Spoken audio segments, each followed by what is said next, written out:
Se me permite, Dr. Mário Crespo, só dar uma nota que é o seguinte.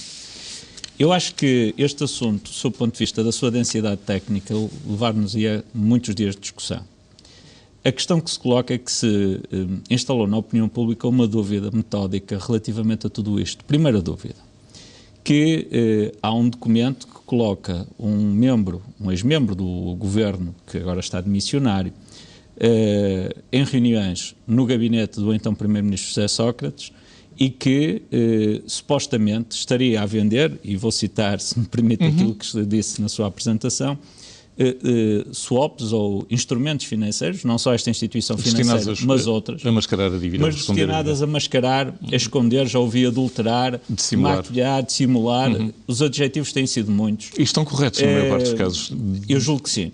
A questão que se coloca é saber se foi ultrapassada a linha da legalidade ou não. Isto é, se os documentos, se as propostas foram apresentadas nessas reuniões, ultrapassavam a linha da legalidade. Se ultrapassavam, coloca-se a questão de saber se houve a reação adequada por quem recebeu essas propostas e deveria ter feito uma denúncia, pelo menos ao Banco de Portugal, que é a entidade supervisora do setor, e que deveria tomar medidas para evitar que entidades financeiras ou bancárias andassem a oferecer em Portugal instrumentos para maquiar, dissimular, esconder, modificar, adulterar, o adjetivo é indiferente, as contas, seja de quem for, seja de uma empresa, seja do Estado, o que está em causa é o rigor da apresentação das contas para que haja a máxima transparência relativamente às mesmas. Sobre essa matéria eu não tenho a mínima dúvida. Aliás, o que é dito no comunicado do PSD é que alguém conduziu cirurgicamente um processo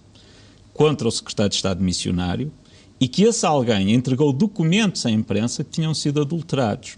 E porquê é que nós fazemos, ou que tinham sido manipulados? Permita-me esta explicação, porque senão fica... Se o senhor não os tem, eu tenho muito prazer em oferecer-lhes.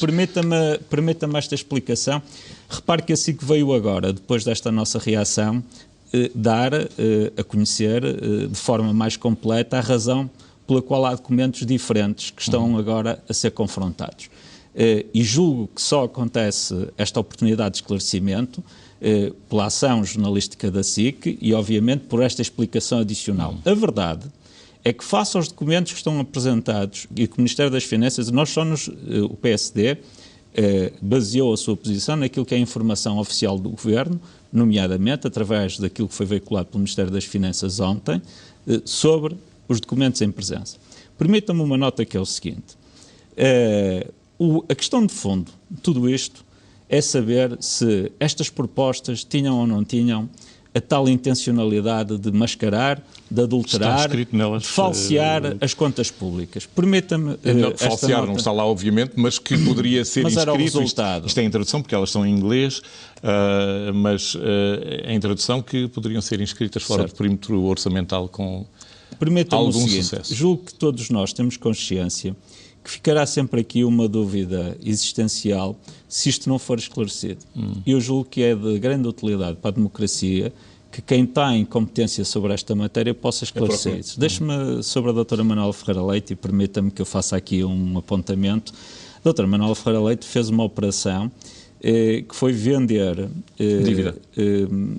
Créditos do Estado português sobre créditos das finanças e da segurança social de cobrança duvidosa, porque muitos destes créditos depois não tinham absolutamente nem nada que pudesse responder pelos mesmos. Vendeu-os a um cobrador do FRAC, que era o Citibank. Vendeu-os a uma instituição internacional e com isso obteve a garantia de uma determinada receita. Que era o do dono obteve a garantia de uma determinada receita para o Estado português. Mas permita-me que eu diga com toda a franqueza que eu julgo que a doutora Manuela Ferreira Leite fez bem?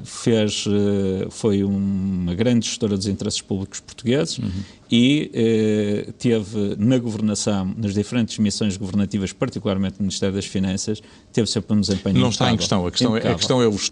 Quando iniciei o dia com uma belíssima notícia que os portugueses seguramente não estão indiferentes, que são os números do desemprego. Eu não quero desviar a atenção, mas permito, porque aliás eu na conferência de imprensa coloquei a questão.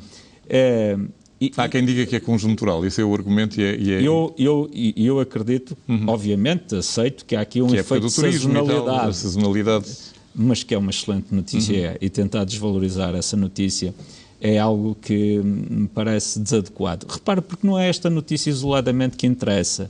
É todo um conjunto de notícias que estão a acontecer, têm sido desvalorizadas. Eu recentemente chamei a atenção para um outro estudo que foi apresentado pelo Banco Montepio, que apresenta uma perspectiva de crescimento no segundo trimestre de 2013 de 0,4% da nossa economia, já em linha com aquilo que a Católica tinha apresentado, mas mais conservadora. A Universidade Católica apresentava 0,7%. Estes sinais que aparecem, somados a outros, que são muito importantes e são relevantes, têm a ver com o número de pessoas que têm formação profissional, o desemprego jovem, a quebra que teve de um trimestre para o outro é muito significativa. Estamos a ter sucesso. Estamos a atuar, estamos a trabalhar e a atuar de forma enérgica para combater um dos maiores problemas da nossa sociedade. Há uma questão que é muito importante. Nós temos que saber escrutinar que tipo de contrato estamos a falar, que tipo de responsabilidade estamos também a analisar. E o tipo de situação em concreto que merece ser analisado. Há algo que me parece altamente saudável, que é a circunstância da imprensa fazer o seu trabalho. Eu disse hoje aqui e mantenho. Nós não fizemos nenhum juízo de avaliação sobre o trabalho da imprensa. Não achamos que a imprensa seja, nem os jornalistas que trabalharam este assunto, pessoas ingênuas, mas também trabalham com os instrumentos que lhes são fornecidos por alguém. E é isso que nós questionamos, o que é que está por trás, que intencionalidade existe para apresentar documentos, neste momento, que supostamente, como disse, se calhar nem estão nas pastas de transição, nem estão nos arquivos oficiais, e, por outro lado, lançar esta ideia de que havia uma tentativa de alguém de vender através do Citigroup, peço desculpa, um conjunto de instrumentos financeiros para deliberadamente esconder a dívida pública. Eu estou a citá-lo porque há vários adjetivos que foram usados.